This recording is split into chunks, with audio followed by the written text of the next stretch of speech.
Bonjour Internet. Tu aimes la destruction? Tu aimes la construction? Tu veux découvrir ce qu'il y a sous ma terrasse? Alors assieds-toi, je t'embarque sur mon chantier. Des galères, des solutions, des astuces, mon chat, mais surtout du rire.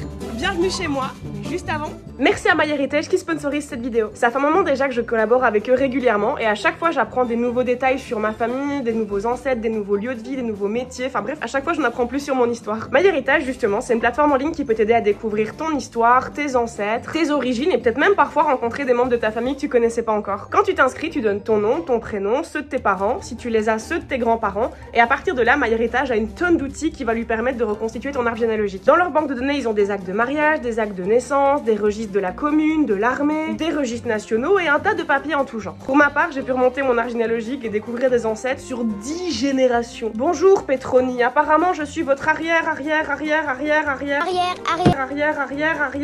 petite fille. Et voici votre illustre descendant. C'est Pipoun, mon enfant. Parce que oui, bien sûr, on peut ajouter des informations dans son arbre et moi, bien évidemment que j'ai ajouté Pipoun, évidemment. J'ai aussi pu retrouver des photos et des images liées à certains de mes ancêtres. Parfois c'est leur joli visage et parfois c'est des photos de documents officiels comme par exemple un registre de naissance avec une calligraphie incroyable. C'est illisible mais c'est très joli. Et en parlant de photos, MyHeritage a aussi des super outils pour donner vie à tes images. En 2 clics, tu peux les mettre en couleur ou même les animer. Autre truc que j'ai appris, j'ai pu vérifier l'âge auquel tous mes ancêtres sont morts et j'ai été ravie d'apprendre que la plupart de mes ancêtres ont passé le cap des 80 ans. Ah, j'espère que vous n'êtes pas fatigués de moi parce que je compte vivre super vieille. Il va encore falloir me supporter longtemps. Ah, moi je vous le dis, objectif 96 ans comme mon arrière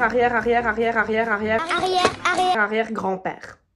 Est-ce qu'il manquait pas un arrière? Apprendre l'âge de mes ancêtres, c'était super intéressant. Par contre, j'ai aussi pu vérifier où est-ce qu'ils ont vécu. Et là, par contre, c'était d'un ennui mortel. Tous mes ancêtres ont toujours vécu dans la même ville. Ils sont au courant qu'il existait d'autres pays sur Terre. Je sais que grâce à MyHeritage, il y a même des gens qui ont pu retrouver des cousins éloignés, des membres de leur famille avec qui ils avaient un peu pris trop de distance. Moi, c'est pas mon cas parce que j'ai toujours été très famille et que je connais tous mes cousins sur 50 générations. Mais je sais que c'est un truc qui arrive régulièrement, des gens qui se retrouvent grâce à MyHeritage. En ce moment, t'as 14 jours d'essai gratuit, donc si tu veux en savoir un peu plus sur ton histoire, sur tes ancêtres, si t'es curieux de savoir s'ils ont vécu vieux, où est-ce qu'ils ont vécu, quels étaient leurs métiers, c'est gratuit pendant 14 jours en cliquant sur le lien dans ma description. Et c'est parti pour les travaux. Bon, on en était où? En ce moment, je rénove ma salle de bain. Pour rappel, j'avais dû tout arracher à cause de problèmes d'humidité. Et l'autre gros projet du moment, c'est que j'ai commencé à arracher toute ma cour un peu sur un coup de tête. Sauf que forcément, ma cour dans cet état, elle ressemble à une super litière aux yeux de Pipoun. C'est pas grave, mon petit cœur, fais ce que tu veux. Au pire, ça fera de l'engrais pour la future pelouse. T'as le droit, loulou, t'as le droit, t'inquiète, je vais pas te punir. Oh, j'ai cru que c'était ton premier caca en extérieur, ce n'est qu'un pipi. Mais avant d'avoir du gazon, j'ai encore beaucoup de pavés à arracher. Mon plus gros obstacle, c'est d'évacuer les pavés vers la déchetterie. Pour le moment, je m'en sors grâce à des vieux seaux de plâtre que j'ai gardés. Franchement, si t'as bien d'acheter du plâtre un jour, je te recommande ce produit. C'est du plâtre, pratique pour plâtrer des trucs. Mais en bonus, à la fin, t'as un seau gratuit. Et moi, j'aime ce qui est gratuit. Ensuite, quand mes seaux sont remplis, j'utilise des vieux sacs de terreau. Oui, j'ai la fâcheuse tendance à garder les emballages vides au cas où. Sinon, pour revenir sur l'arrachage de ma cour, je propose qu'on fasse une liste de tout ce qu'on trouve sous cette cour mystérieuse. Parce que je t'assure qu'il y en a des trucs sous ma terrasse. Alors déjà, il y avait une dalle en béton. Là, il reste même quelques fragments de cette dalle-là qui traînent dans ma cour. Il faudra vraiment que je prenne le temps d'amener ça à la déchetterie. Bref, ensuite, il y a aussi les pavés que je suis toujours en train d'arracher. En dessous des pavés, il y a une couche de sable compactée que je dois casser avec mon pied de biche pour pouvoir l'enlever.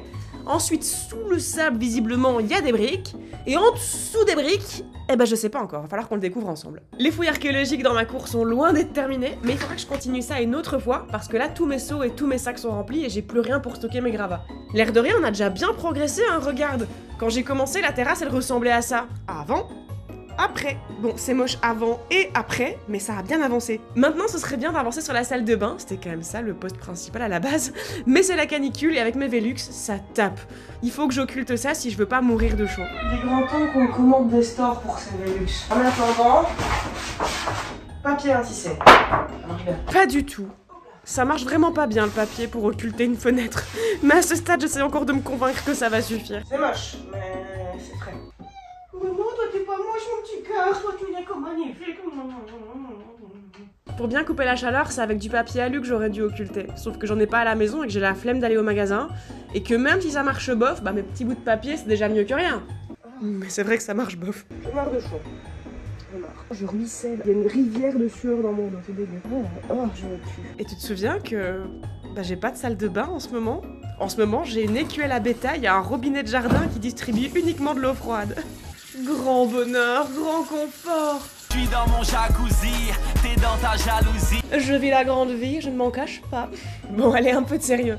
Maintenant que je pue un peu moins, je vais me lancer dans un nouveau post. Il est grand temps de plaquer cette pièce. Bah j'ai jamais fait ce genre de truc, mais écoutez, ça se tente, hein. Et comme j'ai jamais fait ça, le choix logique est de commencer par la partie la plus compliquée de toute la pièce, c'est-à-dire la mansarde.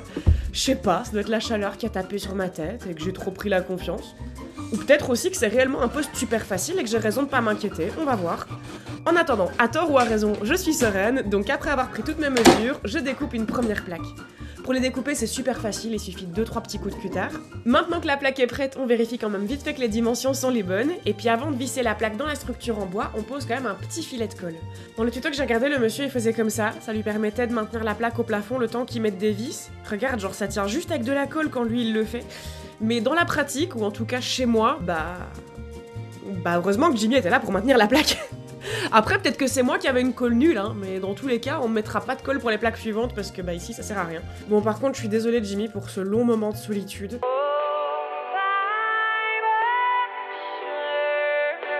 Désolée, j'avais laissé les vis en bas. Pour ce genre de plaque, on conseille d'utiliser des rondelles spécifiques.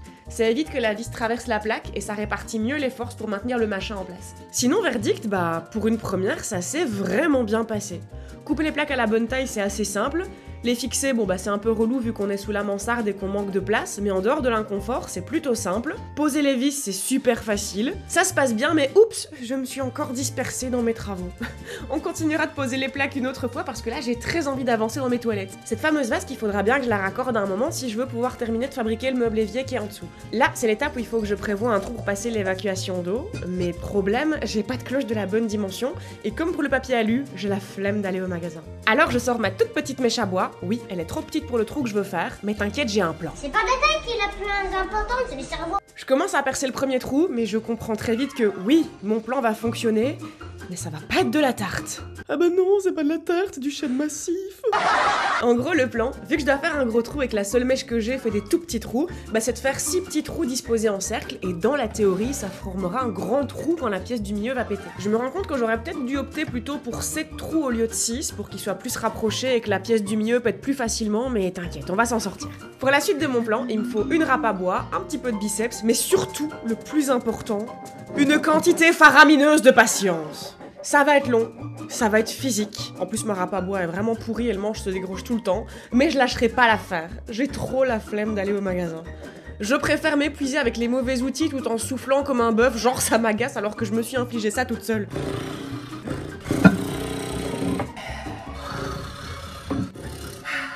On va s'en sortir. Moi je vous le dis, on va s'en sortir. Je saurais pas l'expliquer. La flemme de prendre ma voiture pour 5 minutes, mais le courage de poncer à la main un bout de bois pendant 2 heures. Et en vrai, avec un peu de détermination, on avance. Regardez que je vous montre de plus près. Et là, c'est le drame. J'étais convaincue que je filmais. Je viens de passer 2 heures à poncer ce trou de merde. Et je ne filmais pas. Ah, personne ne va me croire quand je dirais que j'ai poncé ça moi-même, toute seule à la force de mes gros bras. Regardez, on voit encore toutes les petites dents de ma petite râpe à bois. On voit qu'il y a des défauts et tout. Je suis vraiment très déçue. Je suis dégoûtée, mais en attendant, on va traiter le plan de travail une deuxième fois, mais cette fois-ci avec de l'incolore. Comme ça, je ne rajoute pas une couche de couleur sur ce mal effet de plan de travail dont la couleur est déjà parfaite. Pour traiter mon plan de travail, je vais utiliser du Rubio Monocoat. Je vous ai déjà dit énormément de bien de cette marque et je l'ai déjà utilisé pour plein de posts. La version incolore est superbe, mais en plus de ça, ils ont une gamme incroyable de produits teintés. La livraison est rapide. À chaque fois que tu commandes chez eux, ils t'envoient même du chocolat.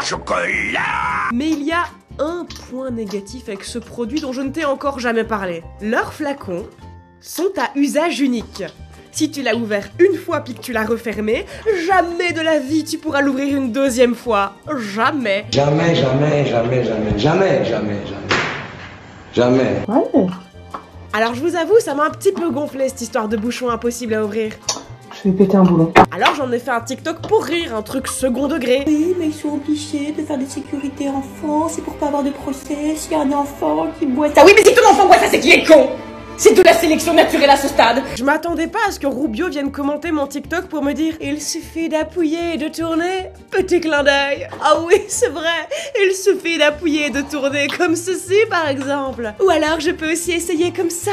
Regarde, c'est vrai que ça marche mieux quand on appuie bien comme il faut sur le bouchon. Mais oui, c'est simple, c'est facile. C'est vrai qu'appuyer dessus, ça marche super bien. Merci pour le tuto, petit clin d'œil. Je sais que c'est sécurité impossible à ouvrir. Et qu'on me fasse pas dire, oui, parce que t'as pas assez de force. T'es mal les bras. T'es mal la veine des bras, bien sûr que j'ai assez de force. Bon, au bout de 36 essais, avec un chiffon, une pince et même mes dents, c'est bon, là j'ai plus la patience. Tu me gaves, tu me gaves, tu me gaves, tu me gaves. Je vais te casser la gueule. Bon, depuis le temps, vous connaissez ma réaction par défaut quand j'ai plus de patience. La destruction. Sécurité enfant de Voilà. On va faire une sécurité enfant, mais même les adultes, ils pourront pas l'ouvrir. Bande de merde. Désolée, c'était un poil violent, j'avoue. J'étais en pleine tempête émotionnelle, il faut me pardonner. C'est même pas vrai, en plus j'adore ce produit. Bref, une fois l'incident passé, on traite vite fait le plan de travail, et puis pour quand même aller défouler ma colère, je vais aller balancer des cailloux dans une benne à cailloux. Direction le parc à conteneurs. C'est marrant de voir les amortisseurs de ma voiture qui se relèvent au fur et à mesure qu'on retire le poids du coffre.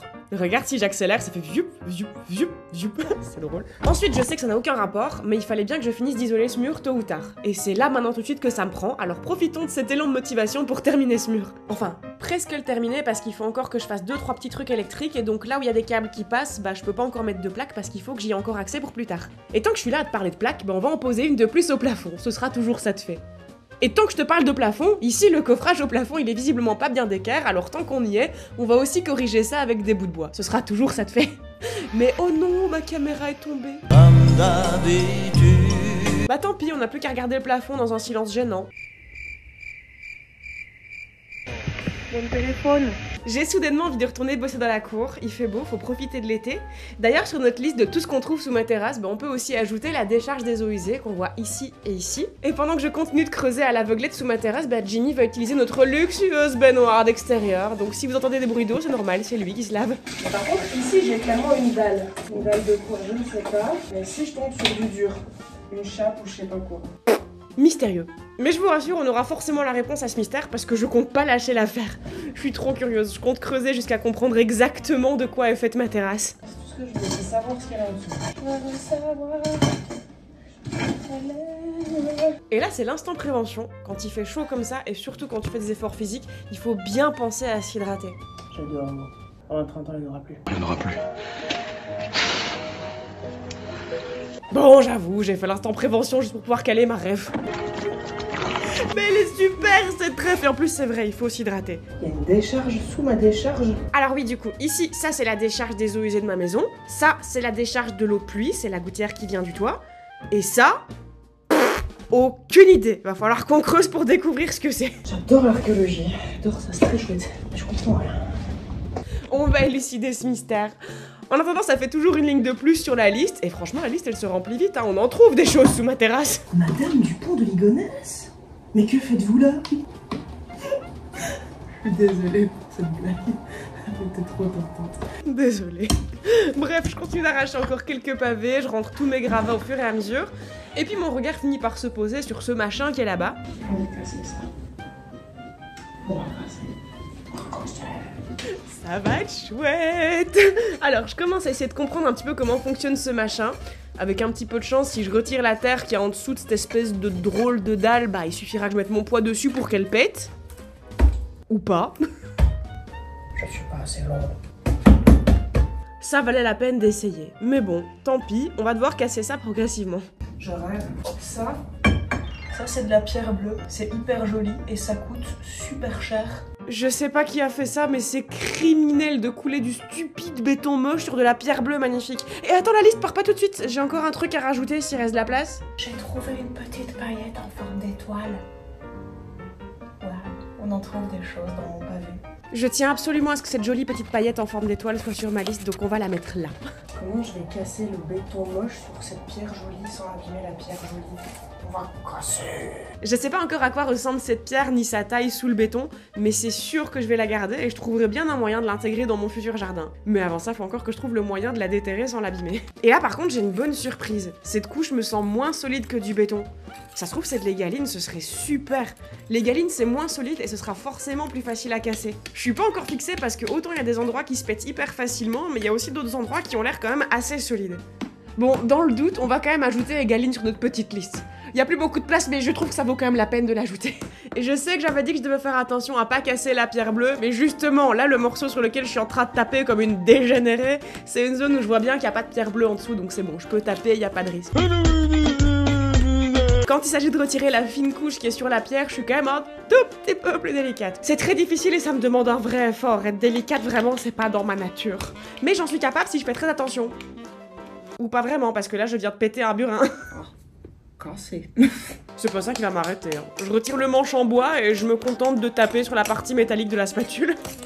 Ça fait le taf. Donc partout où je sens qu'il y a de la pierre bleue en dessous, je fais bien attention. Et puis là où je sens qu'il n'y a pas de pierre bleue, je passe beaucoup de temps sur cette zone alors que c'était même pas prévu à la base. Mais cette pierre, c'est devenu ma nouvelle obsession du moment. Ça a aspiré toute mon attention, tout mon cerveau. C'est à croire que j'ai même oublié que j'avais une salle de bain à rénover. Là, maintenant, tout de suite, j'ai besoin de déterrer cette pierre. Ça m'obsède. Je veux savoir à quoi elle ressemble. Comme ça, en plus, je pourrais savoir ce que je peux en faire. Et puis surtout, je m'amuse vraiment bien, c'est hyper fun à faire comme activité. J'aurais du mal à l'expliquer de façon cohérente, mais vraiment, je trouve ça très satisfaisant à faire. Et même là, quand je suis en train de faire le montage, quand je vois les images, je trouve ça trop relaxant. Je sais pas toi, mais moi j'adore arracher des trucs. Sauf que là, il est l'heure d'aller à la muscu, donc il faudra bien que je continue une autre fois. On a déjà bien progressé sur ce mystère pour cette fois-ci. J'ai pas encore très bien compris ce que c'est que cette pierre, mais on va élucider ce mystère. J'ai décidé. C'est ma nouvelle lubie.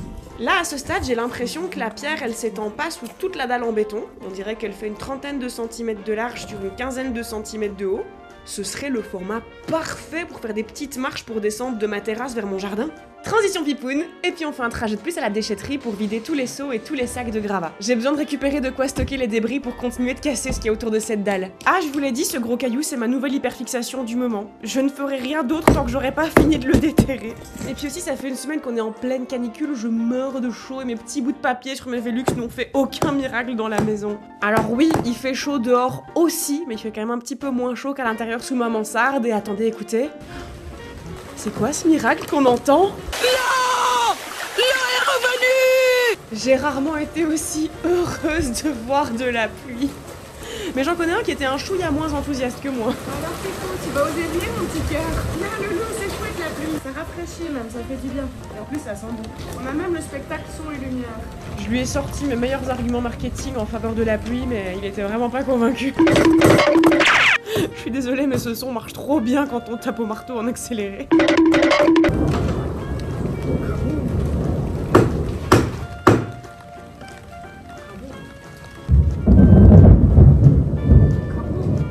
Honnêtement, je pourrais pas passer un meilleur été.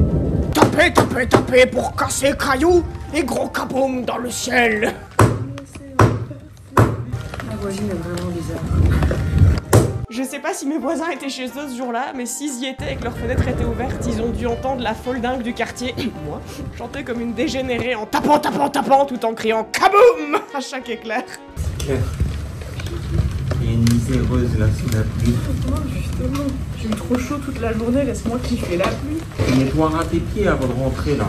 Ouais, bien sûr. Il y a un paillasson. Ça va, c'est bon, je me rincerai les pieds au tuyau avant de rentrer. Oh merde, mon téléphone il prend la pluie. Du coup, je le remets à l'intérieur pendant que moi je retourne prendre la pluie. Tapez, tapez. Alors oui, j'aurais peut-être pu faire ça au marteau burineur. Ça aurait peut-être même été plus simple, mais ça m'aurait privé de l'infini plaisir de taper. Comme promis, je me rince les pieds avant de rentrer. Et puis il y a un camion qui vient me livrer plein de grands bouts de bois. C'est des poutres dont j'ai besoin pour surélever le sol de ma salle de bain. Mais là par contre, quand j'ai fait ma commande, j'ai fait une connerie. J'ai commandé des grands bouts de bois beaucoup trop grands. Bon, je me démène pour découper les poutres ici, parce qu'elles sont tellement longues, je sais pas les rentrer dans l'atelier, je sais pas les monter à l'étage tel quel, donc il faut découper ça sur place. On va s'en sortir, je vais te dire, on va s'en sortir. Mais oui, on va s'en sortir. Je trouve toujours des solutions sur ce chantier du chaos. Bah voilà, ça marche, mais super la méthode, on va faire comme ça. Je suis bien content.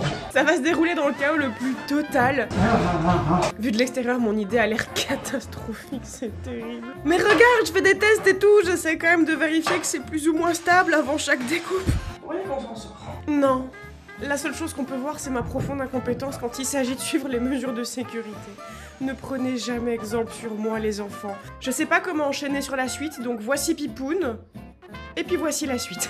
Faisons abstraction de la façon dont je coupe mes bouts de bois et concentrons-nous sur l'avancée de la salle de bain. En gros, ces poutres, elles vont servir à surélever le sol de la pièce. Donc pour commencer, moi je découpe tous les morceaux à la bonne taille pendant que Jenny, lui, il fait des allers-retours pour monter les bouts de bois, prendre les mesures suivantes à découper et poser les bouts de bois à leur place. Alors ici par contre, on peut pas faire n'importe quoi si on veut que le plancher tienne bien. En gros, sous le plancher de ma salle de bain, il y a des madriers. Regarde, ici dans le bureau où j'ai abattu un plafond, on voit à quoi ça ressemble. Ça tient le plancher, et ça, c'est le plancher de mon dressing. Et sous la salle de bain, c'est pareil. Ce qu'on doit faire, c'est poser nos nouvelles poutres exactement au-dessus de l'endroit où il y a les autres poutres qui sont en dessous du plancher, que ça s'aligne bien. Ils ont pas été mis droits, les poutres. Quelle surprise! Quelle surprise que cette maison ne soit pas droite. C'est fou, c'est la première fois que j'entends un truc pareil. Salut! Et en parlant du fait que tout est bien droit dans ma maison, je sais pas si tu te souviens de cette poutre que j'avais posée pour faire un guide le temps de corriger l'angle du mur. Maintenant je peux la retirer pour la remplacer par un vrai madrier. Comme on va devoir visser à travers une sacrée épaisseur de poutre, on a acheté une visseuse à choc. Normalement c'est une machine qui envoie du lourd.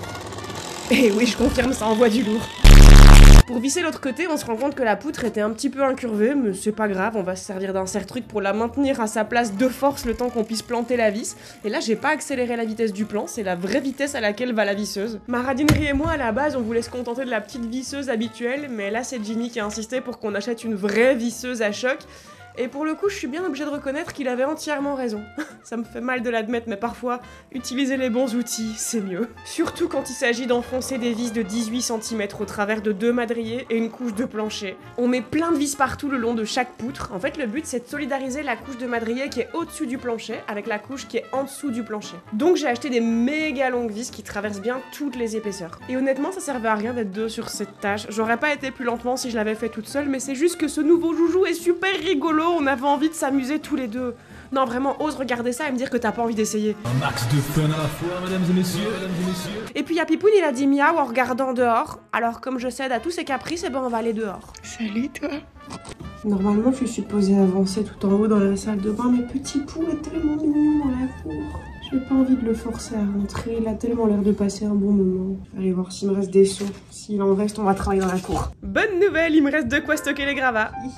Bon, il reste plus qu'à aller mettre des vêtements sales. Bon, voilà. Tant qu'il n'y a pas le filet de sécurité pour Pipoun, je tiens à être toujours dehors avec lui quand il veut sortir, pour jeter un œil, on sait jamais. De toute façon, ça me fait un super prétexte pour continuer d'avancer dans la cour. Ah, cette fois, c'est pas ma faute, j'ai une bonne excuse. Pipoun était dehors, je voulais pas le faire rentrer. Caillou cassé. Cassé. Kaboum. Kaboum. Kaboum. Kaboum. Sur ces paroles pleines de sagesse et de bon sens, regardez Pipoun comme il est mignon, il vient vous renifler, je crois que vous sentez bon. Il veut vous voir de plus près, vous êtes jolie. Merci Pipoun pour ce caravage. Je sais que sur ce plan vidéo, vous voyez pas grand chose de ce que je suis en train de faire. Je suis en train de continuer à casser la dalle en béton. Mais sur ce plan vidéo, on voit le plus important. Pipoun qui frifrouille au soleil. Oh non, il est adorable. Il est beaucoup trop mignon. C'est beaucoup plus intéressant que de me voir casser n'importe quel caillou. Je sais pas lequel de nous deux est en train de s'amuser le plus, mais franchement, ça c'est une super bonne journée d'été.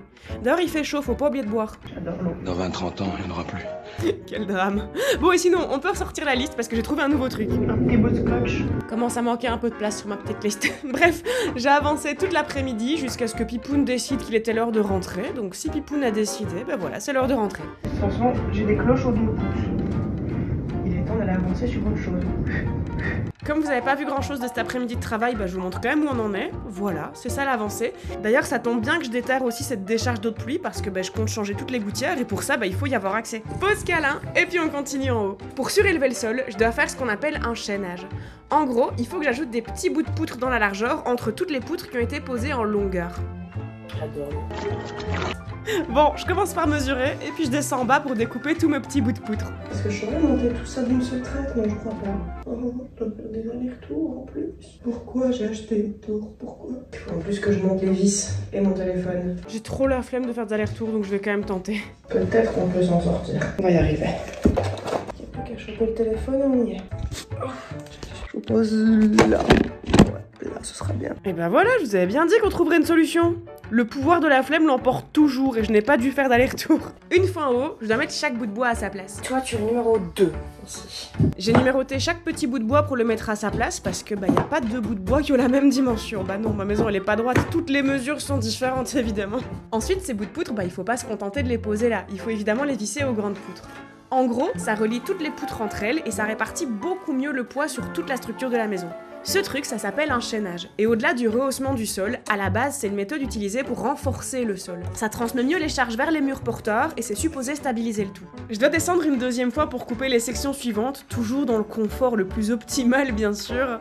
J'avance vraiment bien sur ce poste, mais une fois que j'ai découpé tous les morceaux dont j'avais besoin ou presque, il faut bien que je me rende à l'évidence. J'ai acheté 14 poutres de 5 mètres chacune. J'ai pratiquement fini le chaînage de mon plancher. Ça a consommé 6 poutres. J'ai donc 8 poutres de 5 mètres. Je sais pas quoi en faire. Ça tombe bien, moi qui venais de libérer l'espace pour la baignoire. J'utilise 28% de mes capacités cérébrales. Parfait. C'est parfait. Bon, on se penchera sur ce problème un peu plus tard. De toute façon, il me reste encore quelques petits bouts de bois à découper, donc l'espoir est permis si ça se trouve, mais quelques petits bouts de bois vont consommer des poutres entières. Non, pas du tout, je suis dans la merde.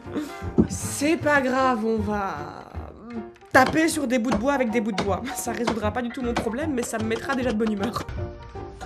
Taper, et puis il faut que je descende une troisième fois pour découper encore de nouveaux bouts de bois. Attention, Pipo, je vais faire du bruit. Je le préviens toujours avec un premier petit coup de scie avant d'y aller pour de bon, pour être sûr qu'il m'a vu et qu'il m'a entendu. Parce que s'il sursaute et qu'il panique, c'est là que ça peut créer un énorme accident. Un chat qui panique, c'est un chat maladroit. Oui, j'ai le culot de vous parler de maladresse. Mais moi, si je suis maladroite, c'est pas grave. Alors que si Pipoun il se fait mal, c'est une catastrophe et je me le pardonnerai jamais. Alors, sinon, histoire d'avancer, maintenant, il faut que je visse les sections de bois que j'ai découpées et que je viens de poser. J'ai trouvé une vieille boîte de vis qui traînait à la cave. Voilà, moi, vous pouvez me traiter de radin. Ça te vis quand même, ça devrait le faire. Le prix est encore écrit en francs sur la boîte, je sais pas de quelle époque ça date, mais bon, ça m'économiserait une boîte de vis. Moi, ça me gêne pas si je suis radin. J'ai pas encore l'habitude de la puissance de ce machin. Mais normalement, rien qu'au son que ça fait, vous entendez la puissance.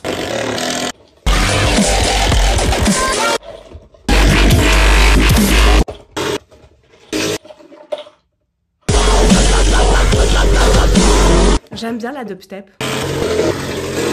J'aime aussi les travaux, du coup c'est cohérent. J'ai pu presque tout fixer, mais ici par contre j'ai un obstacle. Ma visseuse passe pas dans cet espace, et donc pour cette zone, impossible de faire avec des vis traversantes. Il va falloir que j'utilise des petits coudes. Bzit, bzit, bzit, on fixe tout ça. Et ce qui est cool, c'est que j'ai de la compagnie pendant que je travaille. De la super compagnie de qualité. Merci Pipoun. Merci pour ton soutien pendant les travaux, c'est parfait. Et surtout, merci de toujours enterrer tes cacas avec efficacité pour pas que ça pue. Merci. De rien. On avance bien, mais maintenant je me dis que ce serait quand même pas mal de créer des renforts par-dessus la tuyauterie là où elle passe. Je peux évidemment pas mettre de poutre vu les tuyaux qui passent dans le chemin, mais rien m'empêche de quand même renforcer le tout avec des petits bouts de bois plus fins. Au niveau du chaînage, je sais pas si ça participera à répartir les charges, je sais pas si c'est utile ce que je fais là, mais écoute, j'ai trop de bois et j'aime bien faire mes muses avec ma nouvelle visseuse, alors allons-y. De toute façon, le but c'est que ce soit le plus solide possible et ajouter des renforts supplémentaires, ça peut pas faire de mal. Pour tester la stabilité de mon machin, je fais avec ce que j'ai sous la main. Oui, désolé. Je suis la chose la plus lourde que je possède dans cette maison et je fais avec ce que j'ai. Ça a l'air solide. Alors oui, quand je saute, ça fait vibrer les murs jusqu'à mon téléphone, mais si j'ai bien compris, c'est précisément le but. Que les charges se répartissent et se transmettent vers les murs porteurs de la maison. Bon, je vous avoue, je suis pas experte et j'étais toujours pas rassurée à 100%. Puis ce jour-là, j'ai posté mon chaînage en story et il y a mon menuisier qui a réagi. Si je comprends bien, aux yeux d'un initié, mon chaînage est tellement overkill que c'en est marrant. Bon, j'ai pas les connaissances nécessaires pour profiter pleinement du côté cocasse de la situation, mais dans tous les cas, je suis rassurée. Je préfère que ce soit trop solide que pas assez. Tiens, d'ailleurs, on rajouterait peut-être même bien un petit bout de bois juste là. Je sais pas si vous voyez de là où vous êtes, mais ces tuyaux-là, en fait, je suis bête, il faut qu'ils passent derrière la structure. Donc il faut que je dévisse les deux petits bouts de bois, que je fasse passer les tuyaux, et puis que je revisse les bouts de bois. C'est l'affaire de quelques vis, ça devrait se dérouler sans le moindre souci. Bon, ça devrait se dérouler quasi sans souci. Merde. Bon, ça devrait se dérouler, voilà. De toute façon, c'est pas très compliqué comme tâche, je vois même pas ce que je pourrais rater. Oh non, je suis con. Oui. Oh non, mais je suis vraiment super con. Oui. J'utilise 28% de mes capacités cérébrales. Oh, c'est une blague. Allez. Bon, on dévisse et on recommence, hein. Oh là là, mais c'est vraiment une catastrophe aujourd'hui. C'est pas ma journée. Je passe finalement le tuyau derrière le bout de bois. Et puis on va passer sur autre chose avant que je ne provoque une vraie catastrophe dans cette pièce. J'ai toujours cet évier à raccorder, et ce qui tombe bien, c'est que la bonde que j'ai choisie pour cet évier, c'est la même que celle de cet autre évier. Donc je peux déjà commencer par essayer de regarder comment il a été monté. J'essaie de comprendre comment s'imbriquent toutes les pièces, et puis une fois qu'il me semble que j'ai compris, c'est parti pour une phase de test. Comme ça, on voit ce qui se passe en dessous. En ce moment, j'ai un mal fou à trouver un plombier fiable, donc je me donne une seconde chance en plomberie. À chaque fois que j'ai essayé, ça s'est très mal passé, mais on sait jamais. Peut-être que cette fois-ci, c'est la bonne. Je chipote un peu. Ok, ça c'est la cuit déjà mieux. Entre chacun de mes tests, pas de gaspillage d'eau. Et maintenant, on va tester l'étanchéité quand le bouchon est fermé. J'ai fermé le bouchon, donc normalement, il n'y a pas d'eau qui devrait couler. Je vais laisser ça comme ça quelques heures et puis on verra. Bon bah inutile de laisser ça comme ça quelques heures. Je suis déjà fixée. Je suis vraiment nulle en plomberie, c'est définitif. Tant pis, j'aurais essayé. Maintenant, j'ai plus qu'à continuer ma quête pour trouver un plombier honnête. En attendant, ce serait pas mal de libérer le couloir. Pour ça, je coupe mes poutres au milieu, donc en section 2,50 m, comme ça je pourrais les descendre à la cave. Je sais pas encore à quoi ça me servira, mais c'est sûr que des bonnes poutres neuves en bon état, ce sera utile tôt ou tard. Ça a bien libéré le couloir, et puis je découpe encore quelques sections plutôt courtes. Ici, je mesure rien du tout, j'ai pas de largeur précise à respecter, juste que ce soit des morceaux assez courts. Et ça en fait de la sueur, toutes ces découpes. Je vais me servir de ces petits bouts de bois pour ajouter un peu de soutien sous le sol, au niveau du long des futurs murs. Je voudrais pas que quelqu'un traverse le sol s'il marche trop près des murs. Catastrophe. Je sais pas ce que j'ai aujourd'hui, je suis un désastre. Et en parlant de désastre, si je veux éviter que ça moisisse sous mon chaînage, je dois m'assurer que l'air puisse circuler. Sauf que là, ça crée plein de petites boîtes et l'air circulera pas. Alors je dois percer des trous d'aération tout au long de ma structure. Je fais des trous, des petits trous, encore des petits trous. Des petits trous, des petits trous, des petits trous, des petits trous. Pour que l'air circule bien dans mon chaînage, en tout cas d'après les forums, il faut que j'alterne un trou à droite, un trou à gauche, un trou à droite, un trou à gauche, comme ça l'air il zigzague bien de tout partout. J'aspire quand même vite fait la sciure dans chacun des carreaux, c'est pas intéressant du tout, c'est juste que je trouve ça très satisfaisant à regarder. Et puis après ça... Vous avez vu mon plafond? Il est beau, hein? Wow! On l'a bien isolé de partout, on a mis de l'isolant partout où il faut, donc ça veut dire qu'il n'y a plus besoin de mettre de l'isolant dans cette pièce. Et vous savez ce qu'il y a juste derrière moi? Un énorme paquet d'isolant. Super. Mais j'ai encore mieux. Oh, un autre gros paquet d'isolant tout neuf, dont je ne sais pas quoi faire. Et là aussi, il y a encore de l'isolant, mais celui-là, je vais m'en servir. Je sais pas si t'as remarqué, mais tous les murs en haut n'ont pas fini d'être isolés. J'ai beau être la reine de la radinerie, on dirait que je suis vraiment pas douée pour calculer les quantités de ce dont j'ai besoin quand j'achète. J'ai acheté 3 fois trop d'isolant. Mais pour le coup, après m'être bien renseignée, ça va servir. J'ai plus la place dans mon plafond pour mettre tout cet isolant, mais en me renseignant, j'ai appris que la fibre de bois est perspirante. Perspirante. Si j'ai bien compris, la fibre de bois c'est un matériau qui aspire l'humidité quand il y en a trop et qui la relâche quand il n'y en a pas assez. Donc c'est top pour les pièces où tu as besoin d'une gestion de l'humidité. Mais si c'est trop humide, ça moisit. Donc ça gère l'humidité mais faut pas abuser. Donc déjà le fait que l'air circule entre mes différents carreaux, c'est bien, ça va aider à la gestion de l'humidité. Ensuite je vais devoir prévoir un pare-vapeur mais ça je t'en parle plus tard. Et donc bref, après de longues recherches et de longues discussions avec ChatGPT, nous en sommes arrivés à la conclusion que mettre ceci dans mon chaînage, ça peut être une très bonne option. Ça va faire un isolant thermique, un isolant pour le son, ça va me débarrasser de l'isolant que j'ai acheté en trop. Autant que ça serve. Et a priori, c'est même bon pour la gestion de l'humidité dans mon plancher, si je fais ça bien. Dans tous les cas, j'en ai trop, je sais pas quoi en faire. Autant que je le stocke dans mon plancher, ça prendra moins de place que dans ma cave. Par contre, si je suis en train de faire une connerie, par pitié, dites-le moi en commentaire. J'ai pas du tout envie de devoir arracher ma salle de bain dans 6 mois. Évidemment, c'est plus épais que la profondeur. Je fais des mesures très précises, ouais. Une paume de main, une paume de main. Bientôt, je serai américaine, je mesurerai en eagle pour gun. Le panneau d'isolant est trop épais pour rentrer dans le chaînage tel quel, mais c'est pas grave du tout. C'est hyper facile de séparer les couches de ce machin. Et pour mesurer, la précision avant tout. Une paume de main sur un peu plus qu'une paume de main. Chose comme ça, ça très bien. Pour découper au bon format, ici je déchire simplement la fibre assez grossièrement. Ça n'a pas beaucoup d'importance pour l'usage que je vais en faire. Par contre, un truc qui est important, c'est que je dois vraiment faire gaffe à ce que l'air puisse circuler correctement. Donc je dois absolument pas bourrer les cases. J'élague chaque morceau jusqu'à ce qu'il rentre dans le chaînage sans totalement toucher les bords, qu'un courant d'air puisse quand même passer de trou en trou sans être coincé dans une couche trop compacte d'isolant. Je pourrais continuer quand le chaînage sera totalement fini dans toute la pièce, mais d'ici là, j'ai un truc à faire ici. On va devoir rehausser le radiateur, et donc les attaches qui jadis tombaient ici, bah maintenant elles tomberont là. Donc il faut que j'ajoute du bois à cet endroit. Hop là. Tout qui se casse la gueule. Non, arrête de tomber tout le temps. Tu restes. En plus d'être trop court, je me rends compte que le bout de bois dans lequel le radiateur était fixé à l'époque bouge un petit peu. Pas solide. Pas solide. Secoue, ça bouge. Pas bien. Je les retire et puis je vais découper un nouveau bout de bois que je vais fixer à la place de cet ancien. Et je vais le fixer avec des tout petits coudes et des grosses vis sa mère. Solide. Maintenant, il me reste plus qu'à adapter la forme du panneau isolant pour le remettre à sa place. Ça, c'est fait. Et puis tant que je l'ai dessus, je me dis qu'on va plaquer cette zone-là. Je commence du coup par découper, et puis ici, comme c'est pas au plafond, je peux le faire sans l'aide de Jimmy. Pour la deuxième plaque, je dois juste faire une découpe dans la largeur, cette fois. Ah, et j'ai oublié de le préciser, mais à chaque fois que je découpe une plaque, je mets les chutes des autres plaques déjà découpées en dessous. Comme ça, mon cutter endommage pas les plaques suivantes. Maintenant, c'est parti pour une petite séance de yoga et étirement, le temps de poser la première vis. Et je fais comme je peux, les gars, j'ai que 2 mains. Heureusement, ça va hyper vite de planter les vis. Franchement, cette visseuse du futur, achat utile. Il faut maintenant que je m'occupe de démonter cet encadrement de porte. Dans toute la maison, on a que des portes en bois massif et je les ai toutes restaurées. C'était du boulot. Bah non, c'est pas du boulot, c'est du sapin. Mais cette porte-ci, c'est l'exception.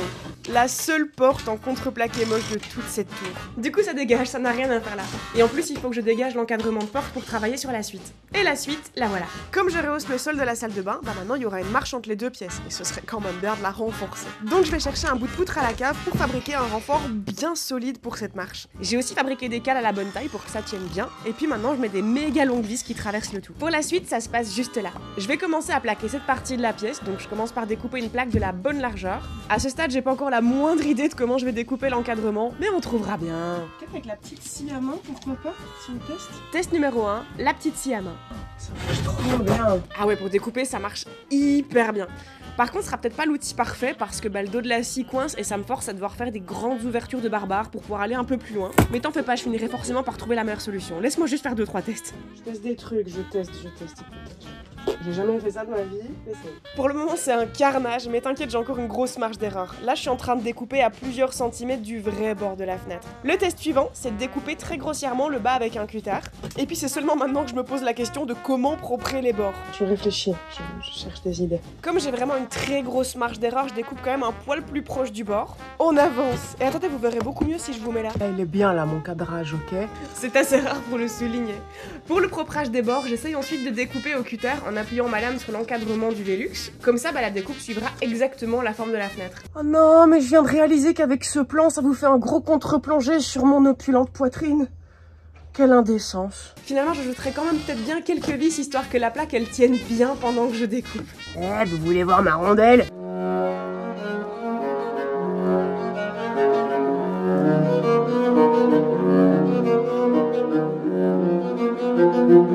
Maintenant que ça tient bien, je découpe. C'est pas mal, mais on n'est pas encore sur de la précision chirurgicale, donc je vais tenter un truc avec la râpe à bois.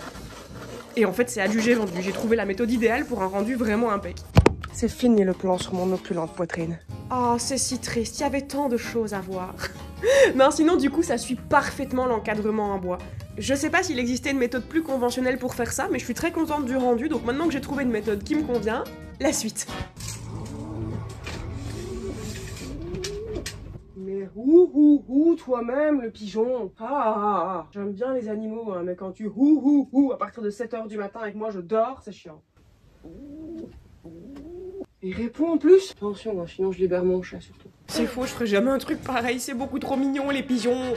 Bon, et sinon ici je prends toutes les mesures, je mesure l'angle, je mesure tout ce qu'il faut pour découper la plaque suivante. Quelque chose dans ce goût-là, approximatif et fléflé. Et maintenant pour la fixer, ça va être un petit peu tendu si j'ai juste le mur en guise d'échelle, donc j'essaie de trouver un angle dans lequel je peux poser mon petit tabouret en équilibre sur le chaînage. La sécurité avant tout, bien sûr. Bon, j'avoue, je suis quand même pas super sereine en montant là-dessus. Allez, on n'y pense pas trop, on se contente d'avancer, et une fois que j'ai fixé la plaque, il faut aussi que je propre les bords, comme pour la première plaque. Je ne suis pas très à l'aise, je dois avouer que je ne suis pas très à l'aise. Bon, du coup, je me dépêche, j'essaie de recouper et puis de poncer le plus vite possible la tranche de cette plaque, comme ça je peux vite retourner sur la terre ferme. Sans transition, j'ai encore plein de gravats à évacuer, donc c'est reparti pour un aller-retour au parc à conteneurs. Regarde, mon hall d'entrée est presque vide. Tu sais ce que ça veut dire? Ça veut dire que je peux de nouveau remplir les seaux et les sacs de gravats. Pipou, tu vas venir dehors, mon petit car? Bonjour, mon ragondin. On va dehors? qu'il est beau, c'est le plus beau chat de tout l'univers. Pendant que Pipoune renifle toutes les odeurs rigolotes de la cour, moi j'ai encore quelques carrelages à arracher de ce côté. Elle est très grosse cette araignée. Désolée l'araignée, je voulais pas t'insulter sur ta taille. Pardon, j'ai juste eu peur. Bon du coup maintenant je fais attention à chaque pavé que je soulève. Bonjour. Une autre grosse araignée, mais va ailleurs, je veux pas te tuer. Allez, pars. C'est pour ta vie, c'est pour ta survie. Allez, va-t'en, Pichoun. Oui, c'est bien, va-t'en. Non, mais pas sous le carrelage. Allez, ma belle, va ailleurs. Va où tu veux, mais pas sur moi. Oui, super, fantastique. Désolée, en plus je détruis ta maison. Excuse-moi. Désolée. J'ai volé ta maison, c'est horrible. Je suis en train de détruire la maison des autres pour construire ma propre maison, c'est terriblement égoïste. Je suis désolée, petite araignée. J'ai dû te faire vraiment très peur. Et alors là, on l'entend pas dans le micro de mon téléphone, mais...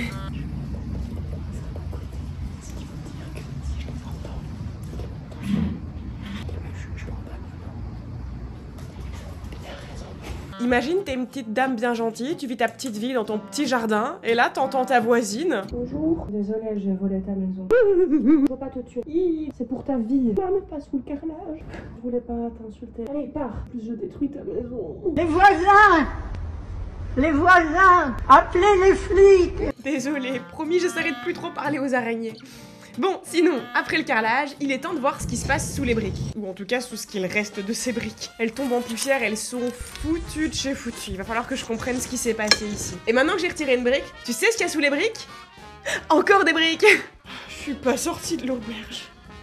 Mais bon, la consolation, c'est qu'au moins ce nouveau trou mystérieux dans la cour est très rigolo et intéressant pour Pipoune. Et pendant que je le laisse s'amuser dans la cour, et ben moi je vais continuer d'avancer sur ceci. On n'a toujours pas fini de déterrer ce gros caillou. Gratter, gratter, taper, taper. Franchement, je m'amuse trop. Et je suis pas la seule, on dirait. C'est quoi Loulou à la maison? Qu'est-ce qu'on regarde, Loulou? Mais y a rien ici, Loulou. Ah si! Le pigeon! Le pigeon! Mais il est trop loin, Loulou, on ne saurait pas l'attraper. Ben non, on ne peut pas, il est trop loin. Bon allez, je vous pose là, comme ça vous pouvez écouter Pipou quand il fait des bruits trop mignons. Il vaut mieux qu'on l'écoute lui, parce que moi quand je fais du bruit, c'est un chouïa moins mignon. Appelez les flics. Mes plus sincères excuses à tous mes voisins. Bon, Pipou est parti, du coup ce plan vidéo n'est plus intéressant du tout, mais ça tombe bien parce que j'ai un truc à te montrer. Ah oui.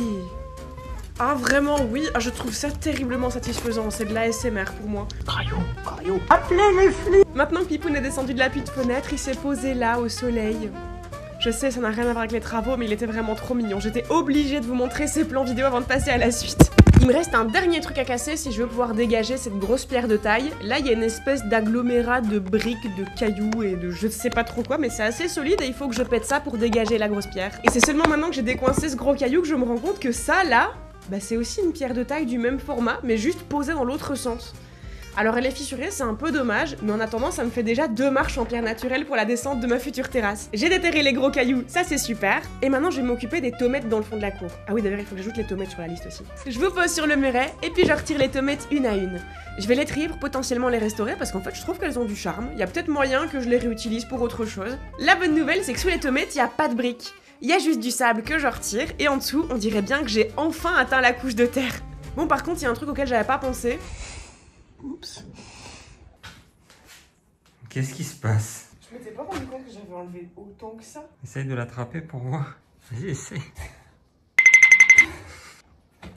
Le nain de jardin. Allez, s'il te plaît, récupère juste mon téléphone au lieu de te moquer. Et tiens, regarde les tomates, pour l'instant, je les ai stockées comme ça. Je trouverais bien un moyen de les numéroter pour me souvenir de comment elles s'emboîtent. Il me reste encore un peu d'énergie, donc je continue mes travaux d'excavation.